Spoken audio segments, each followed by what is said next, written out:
por la invitación. Es un honor para mí estar aquí contigo. Muchísimas gracias, el honor es para nosotros que nos acompañes, ayudando a digerir todo esto. Hemos visto ya de manera muy clara que el movimiento al socialismo está muy lejos de ser dividido. Creo que en algunos momentos algunas personas han ido subestimando el poder que puede tener el movimiento al socialismo, que durante 14 años gobernó y está dispuesto a volver a tener poder al precio que sea. Hemos visto, tiene capacidad de convocatoria, tiene los recursos, mientras que por el otro lado, o en la acera de enfrente, que es el término que más han usado, están los líderes que están prácticamente descuartizando el voto. Jimena, a ver, si analizamos binomio por binomio, vamos a ver algunas ventajas y desventajas. Por ejemplo, gracias. A ver, empecemos por el MAS, ¿no? El MAS ha apostado a un binomio etnoclasista, es decir, clase media con Luis Arce, y que Luis tiene al menos la intención de recuperar el voto de la clase media, o al menos preservar alguna parte de ese voto, ¿no? Y clase media baja, clase media ascendente, clase media media, y por supuesto confía mucho en que los pobres también puedan votar. Hoy día ya se notó en ese discurso. ¿Y qué pasa con Choquehuanca? Pues con Choquehuanca quieren asegurar, aunque ya lo tienen, digamos, desde hace bastante tiempo, por todo el discurso que han hecho, el voto indígena. Y el voto indígena va a ser transversal, porque puede que alguien de clase alta, por ejemplo un aymara que tiene mucha plata, vote por, en este caso, por el MAS. Pero esa figura se presenta en el MAS, que ha apostado a eso. En cambio, mira, Camacho apostó a la región, ¿no? Es decir, cruceño, potosino, oriente, occidente, lo que siempre en algún momento se habla, ¿no? Pero los dos candidatos vienen de dos clases sociales diferentes, ¿no? El uno es empresario, creo, que tiene además, viene de una clase media alta, ¿no? En cambio Pumari, por los antecedentes que tenemos, no es de esa clase, pero apuestan a lo regional. Ahora, ¿cuánto vale lo regional? Vamos a verlo como ejemplo, si es que jala todavía votos, ¿no? Quizás sí, quizás no. Tú eres chaqueña. Camireña. ¿Cuántos años que vives en La Paz? 30 años. ¿Cambió tu identidad o no? Pues cambia la identidad. Uno va recibiendo algunas cosas del lugar donde vive, sí, y se va enamorando del lugar donde vive, ¿no? Obviamente tu corazoncito puede seguir en camino. Está acá. Sí, ya tienes aquí. Entonces la identidad se mueve mucho. Sí, hay un trabajo hizo la Fundación UNIR hace bastante tiempo, por ejemplo. De cada 10 bolivianos, 7 habían cambiado de ciudad, ¿no? Por algún momento, por alguna razón se movió. Esa es una migración. Entonces, mira, en Santa Cruz hay muchos collas, ¿no? Como decimos, que le han dado otro cariz. Entonces, eso no le interesa mucho al MAS. El MAS confía en que esa gente que ha migrado, cuyos hijos, por ejemplo, ya son cambitas, ¿no? Pero creen que puedes rescatar ese voto. Entonces, no mira mucho lo regional. En cambio, Camacho y Pumari sí. Ahora, ¿qué pasa con Áñez y Doria Medina? Doria Medina y Áñez apuestan en cierto modo también a Oriente y Occidente, pero ambos vienen de hay un millonario ahí, en nuestro país es millonario, Doria Medina, y obviamente la presidenta que es de clase media, ¿no? Pero ambos tienen, digamos, un origen, como llamarían ahí la gente que viene del MAS, son dos blanquitos. ¿No? Son dos blanquitos que obviamente no va a atravesar ese voto que en algún momento el MAS estaba a punto de perder. Apuestan a eso. Supongo que lo han analizado muy bien cuánto puede aportar en votos Doria Medina. Lo más seguro probablemente aportará en dinero, pero por lo que te digo, yo creo que en este momento es el millonario que otra vez busca la vicepresidencia en este caso. Después, bueno, tenemos otros candidatos. Jorge Quiroga, ¿no? Sí, que va nuevamente con Tomás Ayerbe. Sí, ya es una dupla muy conocida, ¿no? No creo que genere muchas sorpresas. No creo que genere muchas sorpresas. Y el resto de los candidatos yo creo que han ido acomodándose ahí, intentando dar alguna sorpresa. Pero yo creo, Jimena, así como están las cosas, ¿no? Nos olvidábamos de Mesa. Sí. Mesa y Pedraza, ambos vienen de una clase media, pero lo que tienen ambos en común es que vienen del mundo académico, ¿no? Mesa, aunque no tiene un título académico, pero bueno, es un historiador, ha escrito muchos libros, y Pedraza es académico, es investigador y viene de clase media. Ambos han decidido jugarse otra vez y también apuestan a la región, Oriente, Occidente, ¿no? Esas fichas están así y con lo que tenemos en el escenario, al menos hasta ahora, salvo que cambie muchas cosas, yo creo que va a haber una segunda vuelta. El doctor Chi. Bueno, él cuando aparece como figura, ¿no? Hay dos fenómenos que se notan en él, ¿no? Un fenómeno es que es una figura nueva y mucha gente reclamaba una figura nueva. Bueno, son los mismos, siempre los mismos, entonces tiene que haber algo, y apareció uno nuevo. Y ahí sacó algunos votos. Pero también tiene un discurso... Eso te iba a decir, sí, su discurso es demasiado fuerte. Es que tiene un discurso a los sectores conservadores, que van más allá de las clases sociales, ¿no? Atraviesan las clases sociales, son los sectores religiosos, ya que cuando mezclan la religión y la política se convierten muy peligrosos, pero no creo que tengan el mismo porcentaje de voto. Yo no creo, porque ahora es otro escenario, ¿no? Pero apunta a ese sector que él ha ido hasta... es sorprendente que haya un 8 o 6% que le pueda respaldar, ¿no? Además, también hay una sensación en algunos sectores dentro de ese grupo de ver, por ejemplo, a alguien, dice, pero es un coreano, sí, boliviano, nacionalizado, quizás tomando la referencia de Corea, ¿no?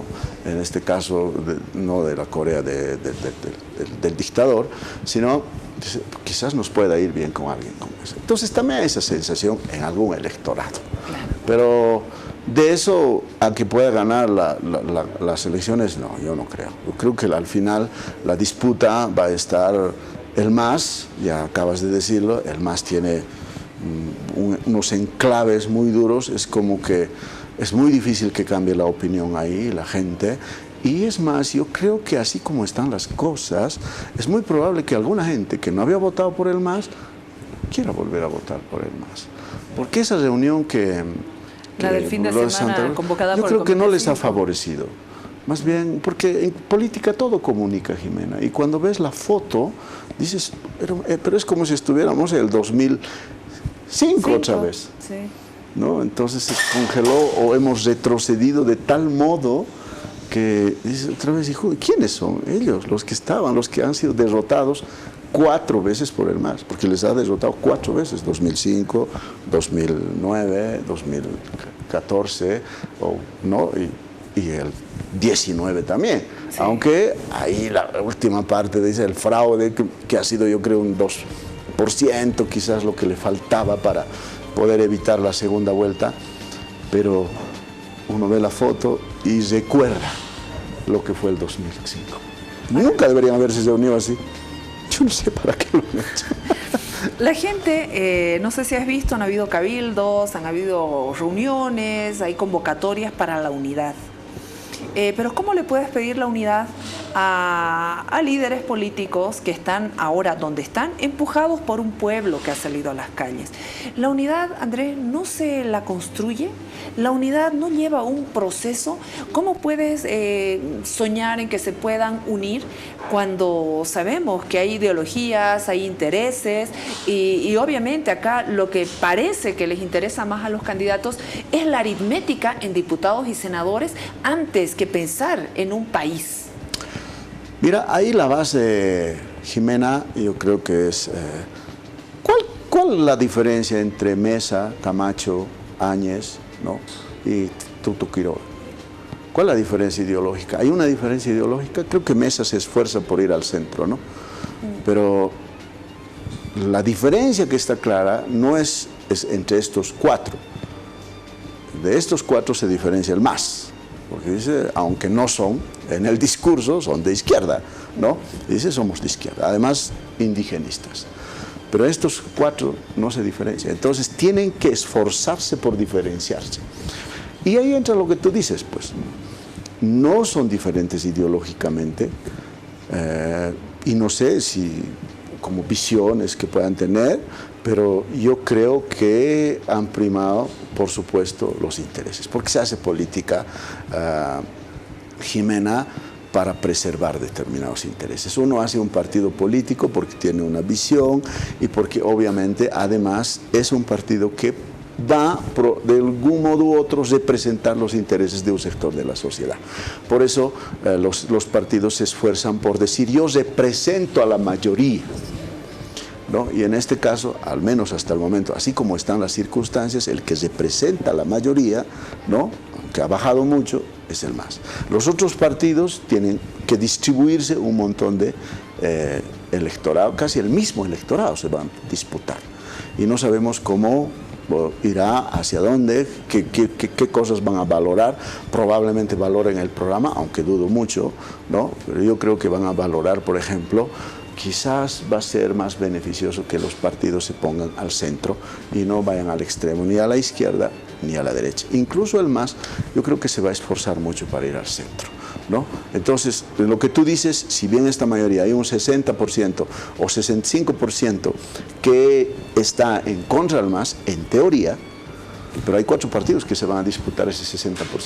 Claro. Y aritméticamente, ¿qué significa en la Cámara de Senadores? Porque los partidos políticos aparentemente se están jugando la presencia en la Asamblea Legislativa.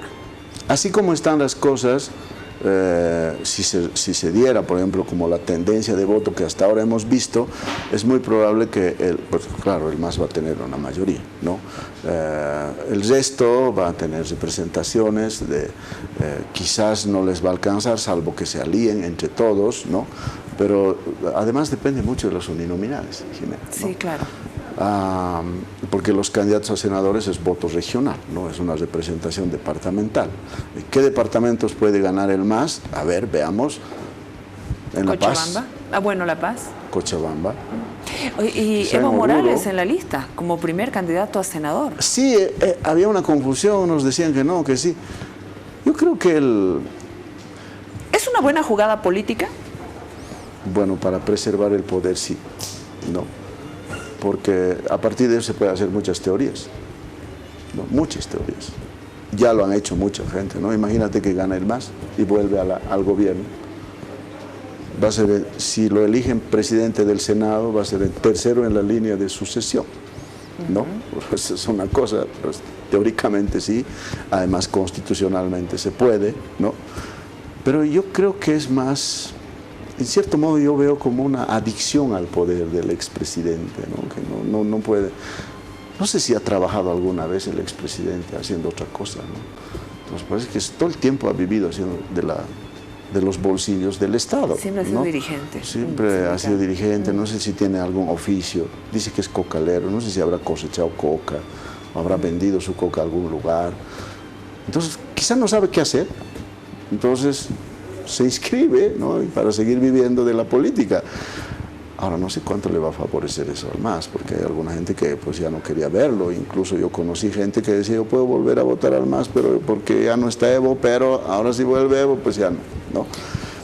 Y lo otro es mantener en vilo, porque sabe ese nombre, ¿no?, juega marqueteramente, dice algo el expresidente y está en los medios, está en las redes sociales, o positivamente o negativamente, pero su presencia está ahí y eso genera, por supuesto, ¿no?, todo el tiempo, al menos a su electorado cautivo, lo mantiene más fuerte, más fuerte, más fuerte, más cohesionado. Quizás sea su intención también. Sin embargo, ¿cuál es el mensaje para las nuevas generaciones? Porque ¿quiénes estamos viendo de candidatos?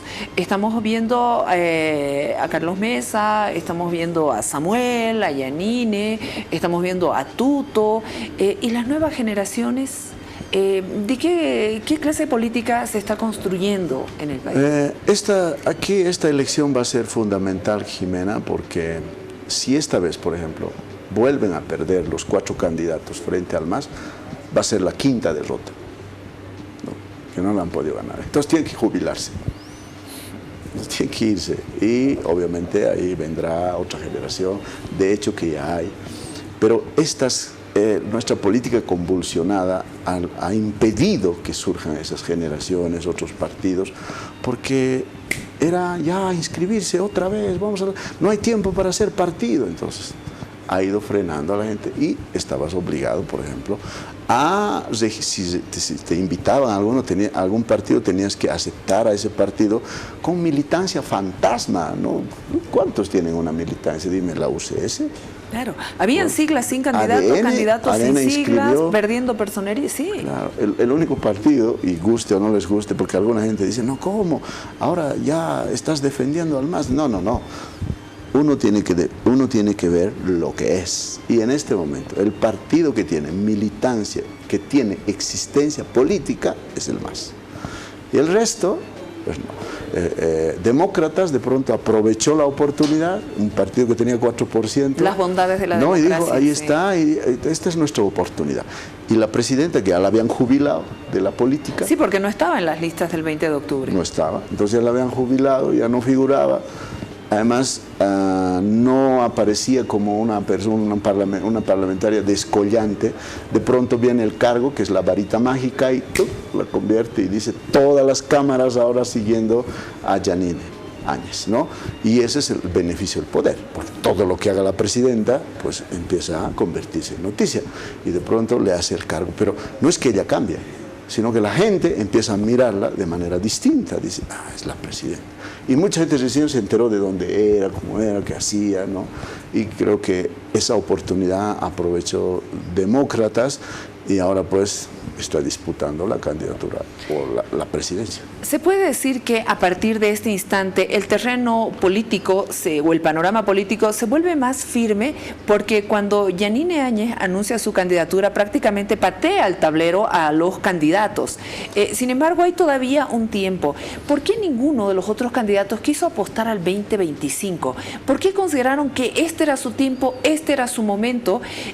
Porque yo sé que en política se puede sumar, se puede restar, pero ahora, si alguno de los candidatos se baja pese a estar inscrito y decide ir con apoyar a uno, ¿suma o resta ante la gente hacia el 2025? Jimena, al menos en política, cuando empiezan a aparecer candidatos, la psicología social suele decir que el candidato suele tener mucho ego, ¿no? Y se cree la solución. Así vea las encuestas de que en las encuestas está mal, no, esta encuesta miente. Yo estoy por delante, ¿no? Entonces hay esas cosas que el candidato o el político suele creerse la solución, ¿ya? Y por eso no quieren postergar sus aspiraciones, ¿no? Dice 5 años, es muy largo, 5 años es demasiado, ¿no? Ahora es la oportunidad. Además ya no está el hombre voto, el que ganaba las elecciones, ya no está. Vamos a estar contra otro candidato, contra un partido golpeado, entonces están muy confiados en que eso puede pasar. Y hay mucha gente que se empieza a mentir. Dice, no, el MAS no va a ir, no va a lograr nada, ni 5%. En política no se mientan, porque eso le hizo mucho daño al MAS. Se mentían mucho ellos, se mentían, ¿no? Y se creían sus mentiras y al final, mira cómo les fue. Fatal, han terminado muy mal, ¿ya? Por eso yo me acuerdo de una charla con Luis Arce, el candidato actual de la presidencia. Yo me encontré con él en la Camacho. En noviembre del 2018, no estaba en el gobierno porque tenía una enfermedad y nos encontramos ahí y me saludó él. Hola Andrés, yo también le saludo. Hola Lucho, ¿cómo estás? Y nos vinimos charlando desde ahí hasta la UMSA. Y ahí claro, pues la pregunta de siempre, ¿no? Después de preguntarle de su salud cómo estaba, pues yo le pregunto y que van a insistir con la y me dice que sí. Y yo le digo, pero van a terminar muy mal. Muy mal, porque hay mucha acumulación de bronca, de rabia en muchos sectores sociales y cuando estalla eso es cuando no lo van a poder. Claro, no me creyó mucho, ¿no? Porque él creía que la economía era suficiente para detener cualquier movilización y después juró como ministro otra vez y luego se cayeron. Entonces, por eso recuerdo esta anécdota. ¿Por qué? Porque no se mientan. Estos, los de la exoposición o de los partidos anti-MAS, se mienten. Dicen, no, no tiene nada, que ahora sí les vamos a ganar. Vean la realidad. Es un partido, como tú lo decías, que tiene todavía bastante arrastre. Además, identidad. Además, tiene una cosa. Yo creo que van a utilizar mucho la épica. Van a decir, nos han sacado, pero vamos a demostrar que es un golpe y tenemos que volver por esto y por lo otro. El discurso heroico, ¿no? De decir, y eso es probable que mueva otra vez a sus electores y por supuesto que pueden estar en la segunda vuelta, ¿no? Andrés Gómez, gracias por venir al programa. Es realmente tan importante escucharte. Agradezco profundamente que hayas venido y me gustaría que nos acompañes cuando siga dentro del cronograma y los tiempos electorales habilitados, inhabilitados y cómo ya se arman las listas rumbo al 3 de mayo. Yo creo que será en unos 10 días o 2 semanas máximo según los tiempos electorales. Va a ser un placer estar contigo nuevamente, es un honor. Será un gusto para mí, Jimena, y muchas gracias por la invitación, muchas gracias y felicidades por el gran trabajo que haces aquí en TVU. Tu trabajo ha sido muy importante en esos días de mucha confusión y particularmente la entrevista que le hiciste a Villegas. Muchas gracias. Gracias, gracias. El maestro está acá, el maestro Andrés Gómez. Muchas gracias. Vámonos a la pausa, por favor. Enseguida regresamos. Tenemos más aquí